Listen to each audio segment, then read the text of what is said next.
Olá, concursando, tudo bem? Estamos de volta aí agora com um compilado de 100 questões sobre concordância nominal. Um assunto que é muito fácil, a gente sabe que temos que concordar, né? Os artigos, numerais, os pronomes adjetivos e os adjetivos devem concordar com o substantivo que determinam, com o substantivo a que se referem, certo? Como é que é?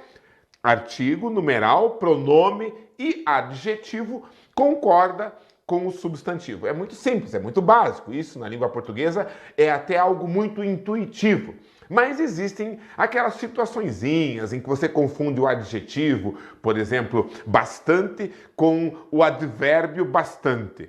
Né? E a galera fica na dúvida, é o adjetivo, que por sua vez é variável, ou é o advérbio, que por sua vez é invariável? Né? São várias situaçõezinhas em que você precisa conhecer aí as nuances, os segredos da língua portuguesa, da análise sintática, para acertar ou identificar, né, qual a oração que está com a concordância nominal correta. Certo, pessoal?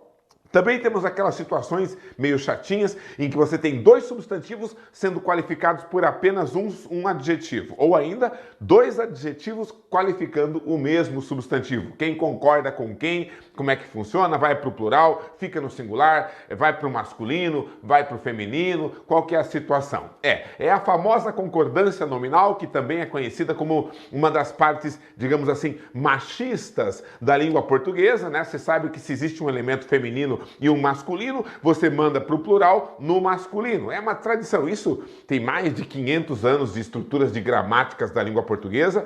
Não serei eu que vou mudar. O pessoal fala também muito atualmente sobre um gênero neutro na língua portuguesa. Falam muito a respeito de uma linguagem binária, coisas assim, novidades utilizadas pelos jovens, pelos millennials, pelo pessoal da internet. Mas para pensar comigo, meu amigo, minha amiga, se os caras levaram mais de 20 anos só para mudar um acento, para tirar o acento da ideia, foi mais de 20 anos, quanto tempo você acha que vai demorar para que os gramáticos conservadores e tradicionais mudem e acrescentem em todo o idioma um terceiro gênero, um gênero neutro? Cara, isso nunca. Claro que é um fenômeno real e acontece nas redes sociais, nas comunicações das pessoas, principalmente dos mais jovens que gostam de mudanças, de inovações, mas se nós falarmos de gramática normativa, gramática prescritiva, gramática tradicional, português culto, não, isso não será aceito. Beleza, pessoal? Não vai. Os gramáticos não vão alterar isso aí, eles são muito conservadores, beleza? Então, uma coisa é o uso da linguagem, outra coisa é o que a gramática, o livro engessado está prescrevendo, beleza? Então, concordância nominal, pode ter certeza, temos aqui a resolução e comentário de 100 questões que nos permitirão, nas diversas situações que vão aparecer, nos darão a oportunidade de comentarmos, assim, cada detalhe, cada segredo, cada mistério, cada macetezinho que o professor puder transmitir para vocês e, é claro, garantindo, assim, um excelente resultado em todos os concursos que você fizer. Aliás, concordância nominal, assim como a concordância verbal, né, são temas que caem em todas as provas também. Sempre aparece pelo menos uma questão sobre esses temas em cada prova de concurso de todas as bancas, certo? Pela importância que isso tem dentro do estudo da gramática da língua portuguesa. Legal? Então, convido sempre vocês a conhecerem as redes sociais do Focus Concursos, no YouTube, no Instagram, Facebook, Spotify, no Twitter e no LinkedIn, sempre com a mesma legenda Focus Concursos. Não tem erro, né? Melhor material, melhor espaço para você encontrar uma excelente preparação para o seu concurso público. O professor Douglas também está no Instagram, @PFDouglasW. Aguardo vocês lá para trocarmos uma ideia e também conheça a página do professor Douglas no Facebook, Senta a Pua Concursando, né? Entra lá, conheça, você vai ver muito material bom na língua portuguesa e na redação para quem vai fazer concurso público. Combinado? Bora lá então? Let's go! É isso aí, professor Douglas Vizinhaski, diretamente dos estúdios do Focus Concursos, no Clube do 100, trabalhando o tema da concordância nominal, certo? Então, é muito simples. Quando eu falo de concordância verbal, eu estou falando de com quem o verbo concorda. O verbo vai concordar com o sujeito e tudo mais, então é uma concordância do verbo, é uma concordância verbal. A concordância nominal tem a ver com o substantivo, o adjetivo, numeral, artigo, pronome, os termos nominais, que não são verbais, né? Então, eles também concordam entre si e é desta principalmente que nós estamos falando. Muitas vezes, no concurso público, eles cobram na mesma questão. Assinale a alternativa que não possui erro nem de concordância verbal, nem de concordância nominal. Então, é óbvio que no meio dessas questões, algumas vão tratar do tema da concordância verbal também. Bom, aproveite, tudo soma. Olha a primeira questão, vem comigo. Sai de cena a representação teatral calcada nas metáforas de guerra e adotam-se metonímias de comunhão à guisa de uma eucaristia política. O emprego do singular e do plural, respectivamente, justifica-se por quê? Hein? O que vocês acham, pessoal?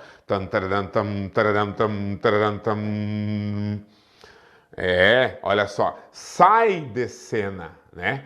A representação teatral calcada nas metáforas de guerra e adotam-se, olha o plural aqui, ó, adotam-se metonímias de comunhão à guisa de uma eucaristia política. Então, olha só, letra A. Metáforas de guerra e metonímias de comunhão são complementos verbais e estão no plural. Certo, pessoal? Complementos verbais quer dizer objeto, objeto direto, objeto indireto, né? Então, olha só. Sai de cena a representação teatral calcada em alguma coisa. Aquilo que é calcado em alguma coisa é calcado em alguma coisa. É calcado nas metáforas de guerra. Complemento nominal. Ok. Né? Ah, já vi que está errado. É um complemento nominal da palavra calcada e não um complemento verbal, tá? Então está errado. Letra B. O sujeito é indeterminado nos dois casos. No primeiro, é um verbo intransitivo e no segundo está na terceira pessoa do plural sem referência anterior, tá? Então, olha só, pessoal, os verbos, né? Sai de cena. É um sujeito indeterminado? Não. Quem é que sai de cena? A representação teatral calcada nas metáforas de guerra. Você entendeu? Isso é o sujeito. Isso aqui é o sujeito do verbo sair. É ela que sai de cena. Beleza? Então, não é indeterminado. Letra C. As formas verbais estão empregadas em sentido figurado, por isso não seguem as regras da modalidade padrão. Isso não existe. Né? Eu posso utilizar um verbo no sentido denotativo ou conotativo, não importa, a concordância terá que ser feita da mesma forma. Beleza? Então, isso aqui é uma teoria errada. E a letra D. A representação teatral é o sujeito de sair, certo? E metonímias de comunhão é o sujeito de adotar-se, né? O que vocês acham? Né? Ó, a representação teatral é sujeito de sair e metonímias de comunhão é sujeito de adotar-se. Olha que interessante, né? Adotam-se, olha a pegadinha aqui, olha como é parecida a letra D e a letra E. A representação teatral é o sujeito de sair e metonímias de comunhão é o sujeito paciente de adotar. E aí? O verbo é adotar ou é um verbo pronominal adotar-se? Essa é a pergunta. Ou é a letra D ou é a letra E. Já começamos pesado aqui, né? Então, olha só, pessoal. Primeira definição está correta. Até aqui está certa. Tá ok? Agora, pensa bem. Quem adota alguma coisa.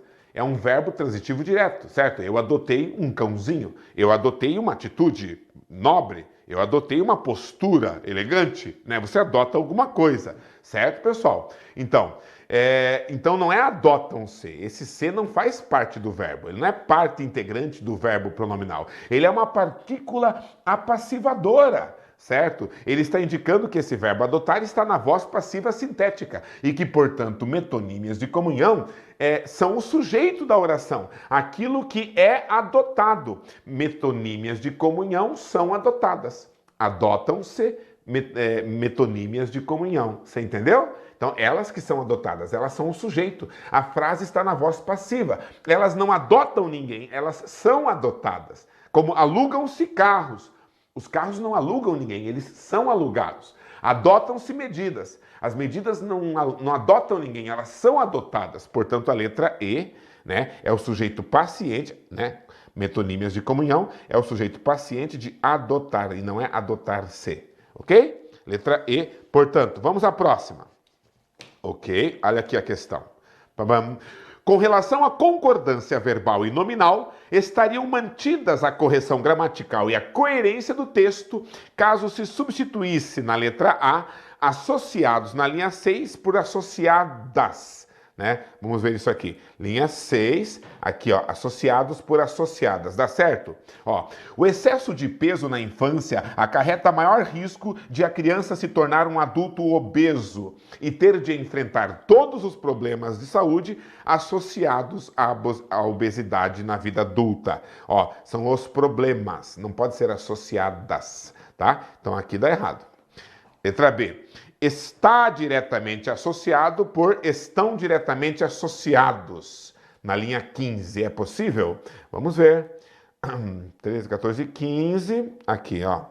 Tem que descobrir quem que é o sujeito. Aqui, ó. O consumo frequente de refrigerantes e sucos industrializados, por exemplo, está diretamente associado ao ganho exagerado de peso. Certo, pessoal? É isso? Então, quem está diretamente associado? O consumo, né? O núcleo do sujeito. Não pode ir para o plural.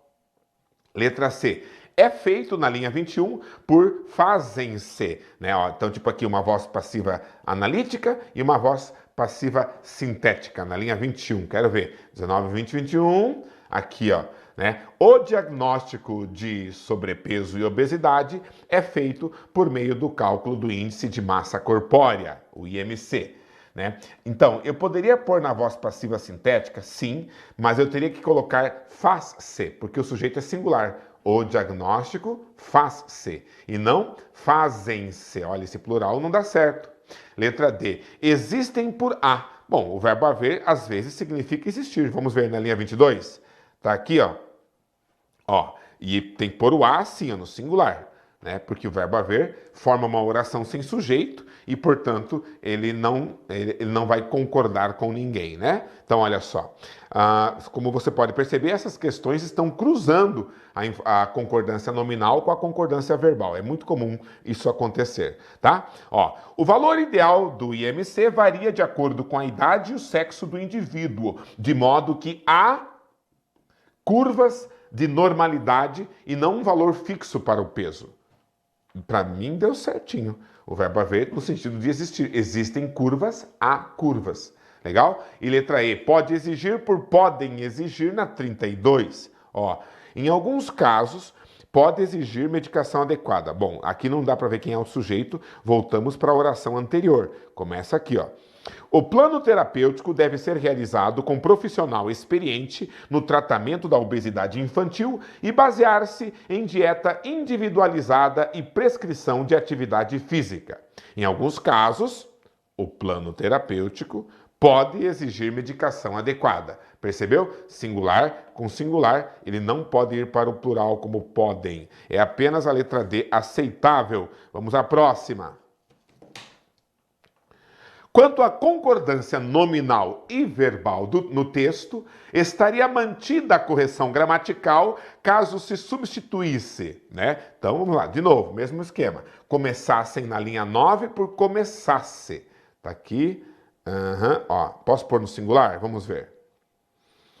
A publicação da pesquisa foi suficiente para que índices de vacinação de MMR começassem a cair.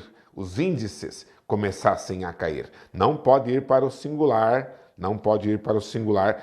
Letra B, A, trocar por existem, na linha 11, quero ver. Ó, aqui, ó, no livro existem um capítulo, né? Um capítulo existe, não pode ir no plural, né? Letra C, deixou na linha 13 por deixaram. É possível? Ó, na Europa, uma epidemia de sarampo resultante da queda da imunização deixaram ao menos 500 infectados. né? Não vai para o plural, é uma epidemia. Letra D. Foram necessários por foi necessário, na linha 21, né? Ó, foi necessário muitos anos de debate. Não posso colocar no singular. Foram necessários. E a letra E deve ser a correta. Havia na 23 por existiam. Em 2004, o Instituto de Medicina dos Estados Unidos concluiu que não existiam provas de que o autismo tivesse relação com o timerosal. Né? Existiam no plural, existiam provas. Está certa a letra E. Legal? Sempre a concordância nominal e a verbal andando juntas. Olha esse texto aqui, ó. Quando surgiu a aposentadoria? Foi no final do século XIX, na Alemanha. O governo do chanceler Otto von Bismarck estabeleceu em 1889 um sistema nacional que assegurava o pagamento de uma pensão a todos os trabalhadores do comércio, da indústria e da agricultura que tivessem 70 anos ou mais. A ideia foi logo adotada na Áustria e na Hungria e, a partir de 1920, espalhou-se por outros países da Europa. No Brasil, a primeira lei que cuidou da aposentadoria é de 1923 e só se destinava a proteger os ferroviários. Depois, outras leis foram sendo editadas para beneficiar as demais categorias. Com base nas normas vigentes quanto à concordância, assinale a alternativa que reproduz uma mensagem compatível com a do texto, preservando o sentido original da informação. Vamos ver? Letra A. Então aqui você mistura um pouco de reescrita, de interpretação e de concordância. Letra A. A aposentadoria, a qual surgiu na Alemanha no final do século XIX, contemplava apenas os trabalhadores do comércio, da indústria e da agricultura maiores de 70 anos. Né? Então você acha que a letra A está correta? A aposentadoria, né? Um sistema, pensão a todos os trabalhadores do comércio, indústria e da agricultura que tivessem 70 anos ou mais. Olha que interessante. Aqui diz maiores de 70 anos. Percebeu? Eles podiam ter 70 ou mais. Pegou? Pegou? Pegou a armadilha? Se ele fala somente maiores de 70 anos, ou ele fala aqueles que têm 70 ou mais, ou seja, maiores de 69 anos e não de 70. Pegou? Pegou a diferença? Não nos enganam, rapaziada, vocês estão loucos? Olha só, letra B. No ano seguinte ao surgimento da aposentadoria na Alemanha, foi estabelecido pelo governo do chanceler Otto von Bismarck um sistema nacional que assegurava o pagamento de pensão a trabalhadores de determinados setores. Tá? Vamos ver isso aqui. No ano seguinte ao surgimento da aposentadoria na Alemanha.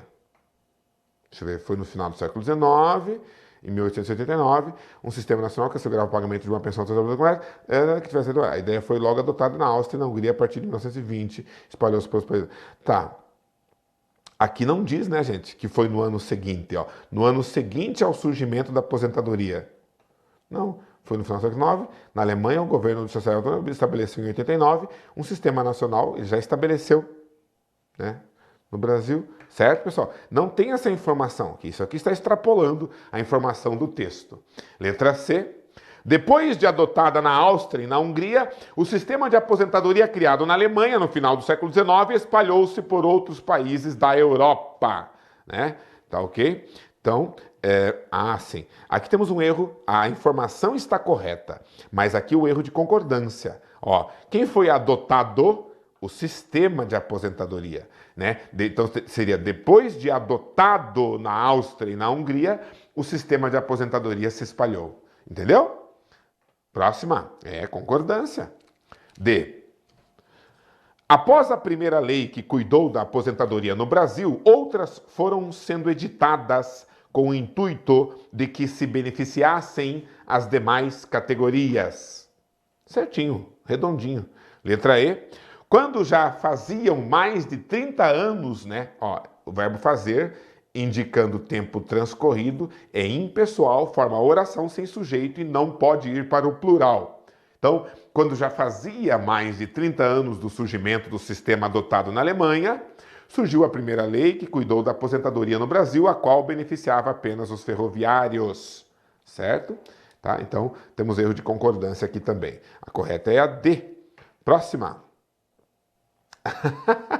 Ah, esse texto aqui é muito bom. Vamos lê-lo juntos, certo? Isso aqui é Monteiro Lobato, né? O jovem, isso antigamente, né? Monteiro Lobato, esse texto tem mais de 100 anos, certamente. O jovem manda um bilhete para a garota pela qual ele era apaixonado, e o pai dela, na época, né? O cara, né, mexeu com a filha do homem lá, né? O pai dela intercepta esse bilhete. Só que o bilhete possuía um erro de português. O Monteiro Lobato, ele era um cara assim meio puritano da linguagem, certo? Né? Ele era bem conservador, bem tradicionalista da preservação da língua portuguesa. Você vê, além dos personagens do Sítio do Pica-Pau Amarelo, por exemplo, que ele criou, as historinhas, né, do Sítio do Pica-Pau sempre envolvem um pouco de ensinamentos, né? Por exemplo, Emília no País da Gramática, você entendeu? Então, você entrava no País da Gramática e ele contava uma historinha, entretinha as crianças e ao mesmo tempo ensinava a gramática para as crianças. Ele é sempre muito didático, né? Então ele conta uma historinha de como você tem que ter cuidado com os erros de português e de concordância para você não cair nas mãos de um pai nervoso, né? Olha só, um trecho do conto, né? O pai chamou o rapaz para conversar com ele, ficaram cara a cara. Então o cara está mandando um bilhetinho para minha filha. Bah, né? Esses pais não sobreviveriam hoje em dia, no tempo de que toda filha tem um celular, a galera manda mensagem para lá e para cá. Parou, abriu uma gaveta, tirou de dentro o bilhetinho cor-de-rosa, desdobrou-o. É sua essa peça de flagrante delito? O escrevente, a tremer, balbuciou medrosa confirmação. Sim. Muito bem. Continuou o coronel em tom mais sereno. Ama, então, minha filha, e tem a audácia de o declarar, pois agora... O escrevente, por instinto, ergueu o braço para defender a cabeça. Normal, né? E relanceou os olhos para a rua, sondando uma retirada estratégica. Pois agora é casar, concluiu de improviso o vingativo pai. O escrevente ressuscitou, abriu os olhos e a boca num pasmo, depois, tornando a si, comoveu-se e com lágrimas nos olhos disse gaguejante: beijo-lhe as mãos, coronel. Nunca imaginei tanta generosidade em peito humano. Agora vejo com que injustiça o julgam aí fora. Velhacamente o velho cortou-lhe o fio das expansões. Nada de frases, moço. Vamos ao que serve. Declaro-o solenemente noivo de minha filha. E voltando-se para dentro, gritou: do Carmo, vem abraçar o teu noivo. O escrevente piscou 6 vezes. Assim. 6 vezes. E enchendo-se de coragem, corrigiu o erro. Laurinha, que era o coronel dizer, você entendeu? O coronel tinha 2 filhas, a Maria do Carmo e a Laurinha. Ele mandou a mensagem, né, de amor, a declaração para Laurinha. E o coronel manda ele ficar noivo da Maria do Carmo. Você quer ver por quê? Olha só. Laurinha, quer o coronel dizer, o velho fechou de novo a carranca.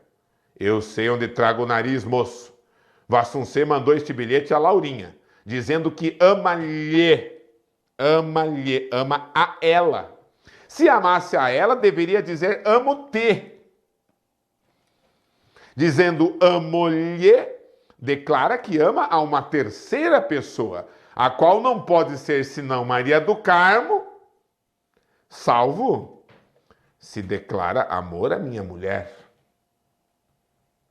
E aí a conversa fica um pouco mais triste para o teu lado, né? Olha aqui o finalzinho. Salvo se declara amor à minha mulher, a mulher do coronel. Então imagine você, Vassuncê, a fria em que o rapaz se meteu. E agora não tem como sair dessa, vai casar com a Maria do Carmo. Eita, Monteiro Lobato, seu senso de humor. O texto apenas lido critica o emprego não normativo da língua portuguesa. No entanto, é flagrante o enunciado: venha abraçar o teu noivo, cuja concordância, o que vocês acham? Letra A. Do ponto de vista normativo gramatical é correta, já que o verbo vir admite sequência com o infinitivo, né? Eu vou mostrar para vocês o que está errado aí, tá? Existe uma coisa chamada o modo imperativo. imperativo, certo? Então, por exemplo, do verbo vir, né? Do verbo vir, ok? Então, eu posso dar uma ordem para mim mesmo? Eu? Não. Tu? Ah, daí é vem tu, né? Você? Ah, daí é venha você, né? E para nós é venhamos, né? Para vós é vinde, né? Olha só, vinde. Pessoal, você tem que saber conjugar um verbinho aí, né? No imperativo. E para vocês é venham, ok? Então fica assim: vem tu, venha você, venhamos nós, vinde vós e venham vocês, beleza? Então existe um problema. Como ele fala, venha conhecer o teu noivo, tem um problema aqui na uniformidade de tratamento. Porque teu tem a ver com tu. E o venha tem a ver com você. Aí o velho, ou ele está tratando a filha como tu, ou ele está tratando como você, certo? Então, isso é considerado uma quebra na uniformidade de tratamento. Se você usou tu, tem que tudo concordar com o tu. Se usou você, tem que tudo concordar com você. Certo? Então quer dizer que há um erro. E na letra A, do ponto de vista normativo gramatical, é correta, já que o verbo vir admite sequência com infinitivo, está errado. Letra B, do ponto de vista normativo gramatical, é correta, uma vez que a concordância é mantida entre o verbo no imperativo e o pronome possessivo, não. Letra C, é indiferente, já que o trecho manifesta um enunciado baseado na oralidade, tratando-se de uma fala do coronel Tiburtino, o que chancela um emprego não normativo da concordância nominal. Certo, pessoal? Então, olha só que interessante. É indiferente, já que o texto manifesta um enunciado baseado na oralidade, tratando-se de uma fala do coronel Tiburtino, é uma fala de um coronel, o que chancela, né, um emprego não normativo da concordância nominal. Você acha que o fato de o cara ser um coronel dá a ele o direito de não seguir as normas de gramática por causa disso? Não, né? E letra D está incorreta do ponto de vista da norma gramatical, pois falta paralelismo sintático entre o verbo no imperativo venha, que se refere à terceira pessoa do singular, e o pronome possessivo teu, que se refere à segunda, né? Então, olha aqui, a primeira, segunda, terceira do singular, primeira, segunda, terceira do plural. A definição mais correta está aqui na letra D. Os concursos públicos estão aí para desafiarem, né, os concursandos. Para saber se você manja ou não manja do rolê, né? É isso aí. Então vem para cá. Próxima. As normas de concordância e a adequada correlação entre tempos e modos verbais estão rigorosamente observadas em qual frase? Letra A. Só haveria objetividade absoluta nos dicionários caso eles... só haveria futuro do pretérito caso eles viessem. Aqui tem que ser o imperfeito do subjuntivo, certo? Perceba, só haveria objetividade absoluta nos dicionários caso, ou se, eles viessem a evitar exemplos de empregos em que se conotem uma interpretação tendenciosa. E outra coisa, concordância, uma interpretação se conote. Beleza? Cheio de erro aí. Letra B. O autor do texto, atento ao rigor que deveria imperar num dicionário, observou que um determinado exemplo de aplicação vocabular propicia ilações, né, subjetivas. O autor do texto, atento ao rigor que deveria imperar num dicionário, observou que um determinado exemplo de aplicação vocabular propicia ilações subjetivas. Não achei erro algum. Letra C. Se o anonimato e a marginalidade não fossem tão discriminadores, muitos pichadores haverão... Né? Aqui é um C. Se não fossem, eu tenho que trazer o haveria. Então, muitos pichadores haveriam de se dedicar a alguma atividade que os dignificasse como sujeitos. Alguma atividade singular que os dignificasse como sujeitos. Letra D. Não parece razoável crer que o amor à sujeira e ao vandalismo constituam causas exclusivas para as ações com que tanta gente viria a se incomodar. Ó, tanta gente é uma palavra que, apesar de se referir ao plural, né, um grupo de pessoas, ela concorda no singular. Tanta gente viria a se incomodar. E a letra E, não fossem sanções penais rigorosas, práticas mais graves que a pichação podem... Ah, não fossem, né? Olha aqui o subjuntivo. Então, podem seria poderiam, né?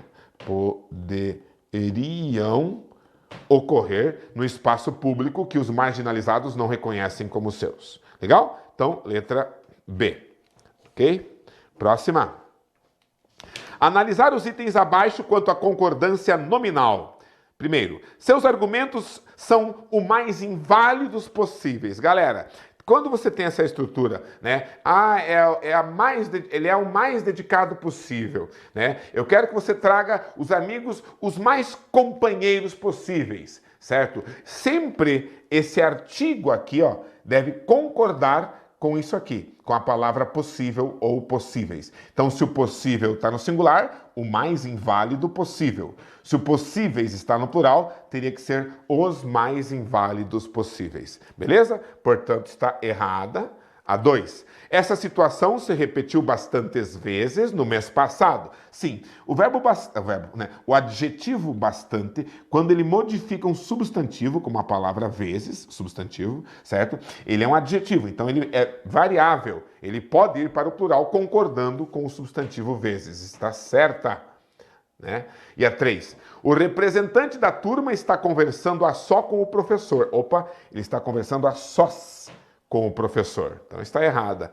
4. Querem que as pessoas daquela região fiquem alerta. Ok? Está correto. O alerta, ele é uma palavra invariável, ele fica no singular. Eu estou alerta, tu estás alerta, ele está alerta, nós estamos alerta, vós estáis alerta, eles estão alerta. Tá? Não use o alertas. Tá ok? Beleza? Portanto, a 2 e a 4 estão corretas, letra D, certo? Vejamos mais uma. Encontram-se respeitadas as normas de concordância em qual dessas alternativas? Letra A. Cada um dos que se deparam com os problemas produzidos pelas novas tecnologias acabam desenvolvendo problemas de convivência, né? Certo, pessoal? Opa. Um dos que, certo? Essa estrutura? Um dos que, né? Cada um dos que se depara, né? Cada um dos que se depara com os problemas produzidos pelas novas tecnologias. Ah, não. Na verdade, um dos que, ele pode concordar no singular, um dos que se depara, ou no plural. Um concorda ou com esse um, depara, ou com esse os, deparam. Só que aqui está o problema. Esse acaba. Ó, cada um dos que se deparam com os problemas produzidos pelas novas tecnologias acaba desenvolvendo problemas de convivência. Porque agora estou concordando apenas com cada um. Cada um acaba desenvolvendo. Está errada a letra A. E a letra B? Caminhar a esmo é visto por muitos intelectuais como um modo de protestar contra a lógica dominante, uma vez que se distancia de fins utilitaristas. Ok? Letra C. O excesso de ruídos nas grandes cidades termina por prejudicar a capacidade de concentração das pessoas. Letra D. Consideram-se o silêncio uma das formas, né? O silêncio é considerado, então considera-se o silêncio uma das formas de protesto atuais, uma vez que se projeta contra os hábitos de consumo da sociedade. Letra E. Voltar-se para si e para o silêncio que nos permite contemplar nossas próprias vidas constitui, como aqui é um verbo, quer dizer que o que é que constitui? Uma necessidade do mundo contemporâneo, voltar para si. Então, é um sujeito do verbo constituir, um sujeito oracional. Quando o sujeito é uma oração, o verbo concorda no singular. Constitui uma necessidade. Beleza? Sujeito oracional, verbo no singular. sujeito oracional, verbo no singular. É assim que funciona. Belezinha? Tranquilão? Joia! É isso aí, pessoal. Bom, damos uma pausa agora, tomamos uma aguinha e voltamos com mais exercícios de concordância nominal. Estarei esperando por vocês. Até logo!